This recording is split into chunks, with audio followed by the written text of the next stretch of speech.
Hi, welcome back to my channel. Today we're gonna make a video on how to fabricate or clean a ribeye bone-in. So let me kill in green. Alright, so for our ribeye bone-in, I got this 2.5 pounder. So this one, see, 5 pounds. I had 2 pieces, and usually when I see them on the store, you know, I always want to make the tomahawk steak. And some people, they ask me to, hey chef, can you show us how to clean the ribeye or to make the tomahawk? So this one comes pretty much clean in the grease side, in the fat. So this is your ribeye. So if you have no bone, it's gonna be boneless ribeye. But if you have it on the restaurant with the bone in, it's about 1 inch of a bone. So if they want to sell it to you more expensive, it's gonna be the tomahawk. So this one, we're making this. So I'm gonna show you how to clean it and how to remove and French it like this. So that way you have a nice clean bone. That's why they charge you a little bit more, because they have to do the job. Otherwise, they're just gonna sell it to you like this, and then you do your job. So we're gonna need a boning knife, and we're gonna start right here like this, all the way to the bone, and we're gonna remove or move it to the side. See? Something here. All the way to, we're gonna go right here, okay? So up to here. You can use your fingers if you want, however it's more easy for you, or the knife. But it's better the knife, because you know you don't have to struggle. So I'm using the back of my knife. I don't want to cut the meat, so that's why I'm doing it like this. Or you can do it like this too, but it's gonna be however you feel better or more comfortable doing it. Okay, so just like this, you can use your hands. Also, back in the days when I was working with one Italian chef, they showed me how to do it without twine. So we were working in the restaurant, and we always had the twine around. So we used to clean our chops in the restaurant, and he's like, why don't you use the twine? I'm like, really, chef? He's like, yeah. So just go like this, all the way back, like that. But at the end, you end up with your apron all dirty. So this is the butcher way. Okay, just like that. Clean. You don't have to struggle scraping the bone, nothing. See, this is not, they're not gonna teach you this in school at all, because they're not gonna let the students play with the $50 piece of meat. So you're gonna learn this on the NACO school. Okay, when you start working in the restaurants.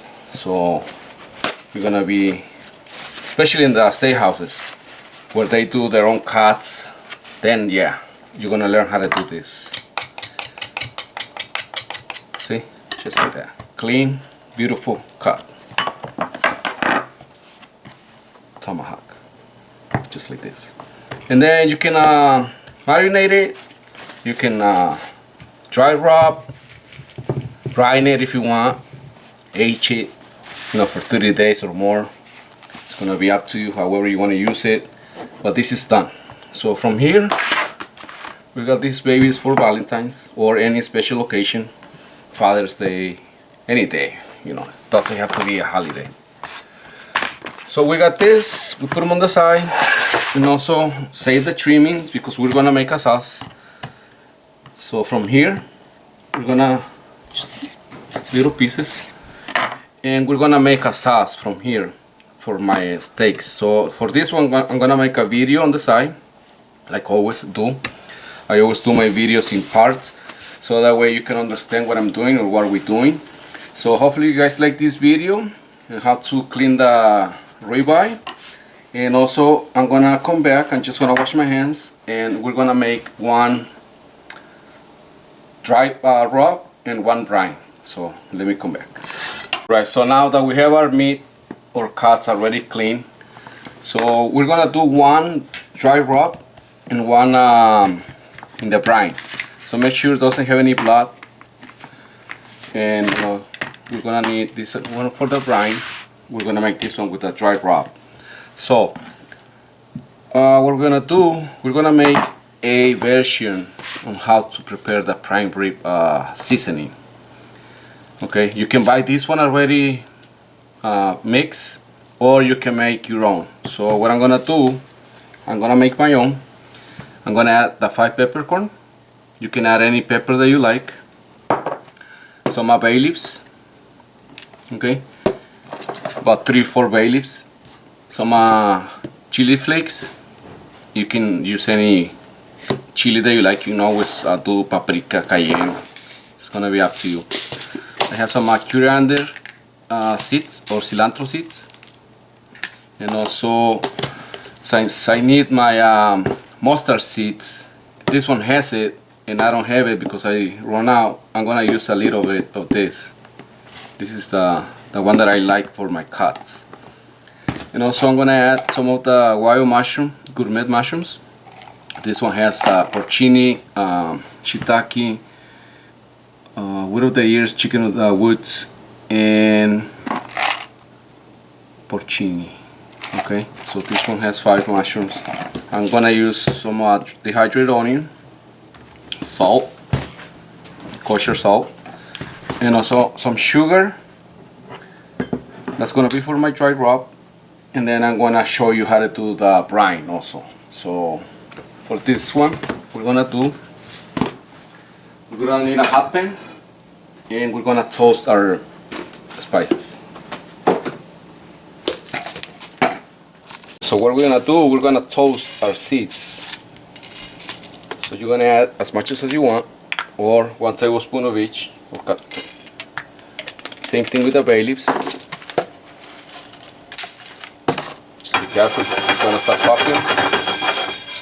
Lightly toast them, get the oils out, and the flakes, the chili flakes, and the onion, we're gonna add it later. You don't want to put it in here because then it's gonna be really spicy. So just, you know, or you can put it if you want. So this is done. We're gonna let them cool down a little bit, and then we're gonna grind them. Right, so after you put all your spices in the grinder, or you can use a food processor, the blender, and we're just gonna give them a quick chop or pulse, just like that.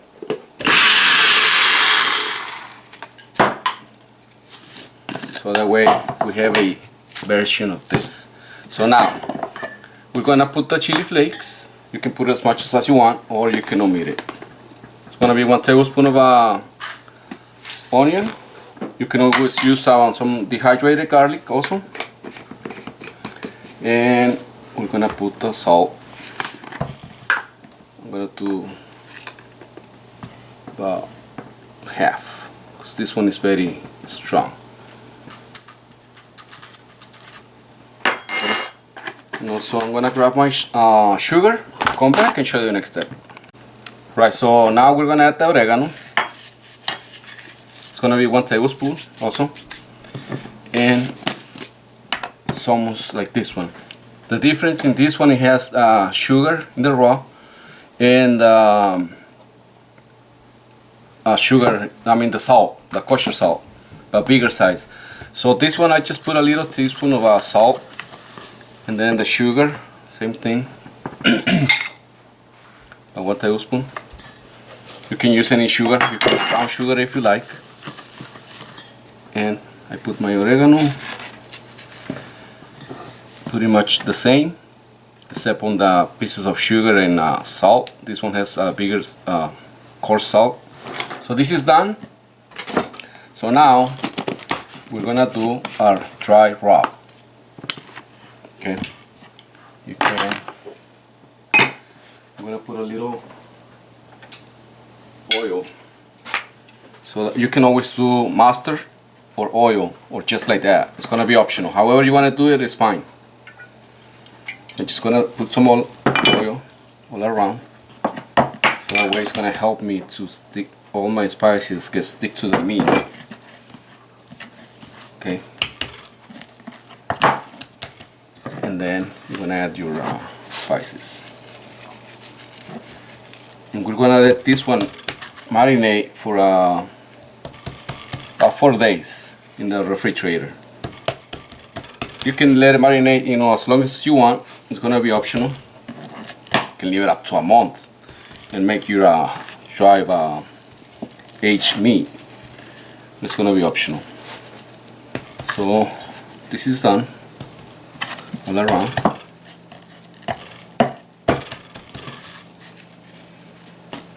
And then I'm gonna wrap it on plastic so that way, you know, all the flavors and the spices and aromas stay together.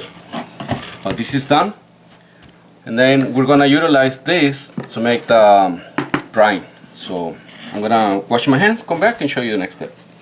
We're gonna put this one in the plastic film. You can always put them in the vacuum seal and wrap, you know, seal it in vacuum, so that way all the flavor stays into our steak. So we're gonna let it marinate for about 5 days in the refrigerator, and then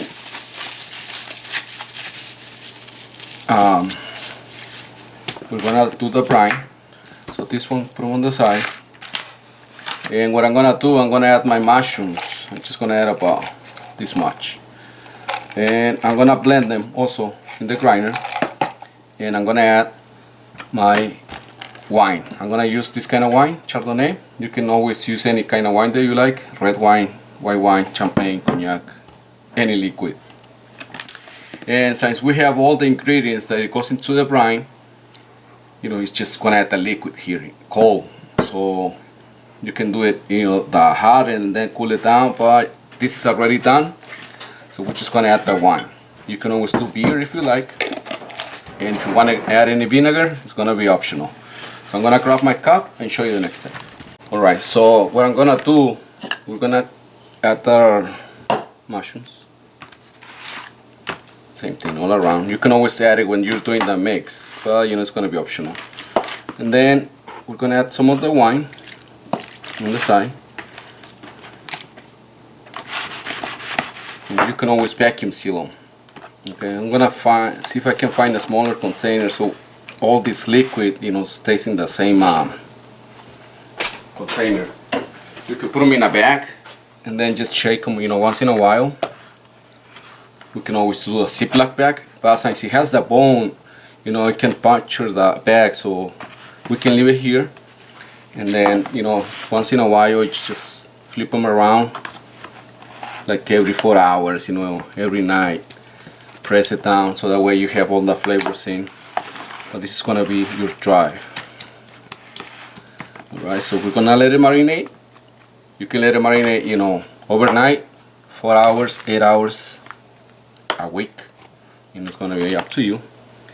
And hopefully you guys like this video on how to prepare the ribeye, bone-in, and the fabrication of the meat, and the 2 options on the dry meat and the brine.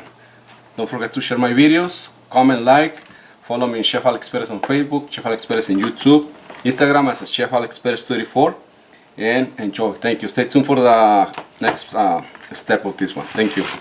Right, like I said, you know, you can put them in a bag.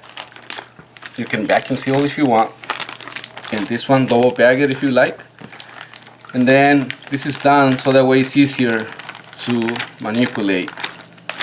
But this is done. So stay tuned for the next video, the follow-up in this one, and thank you.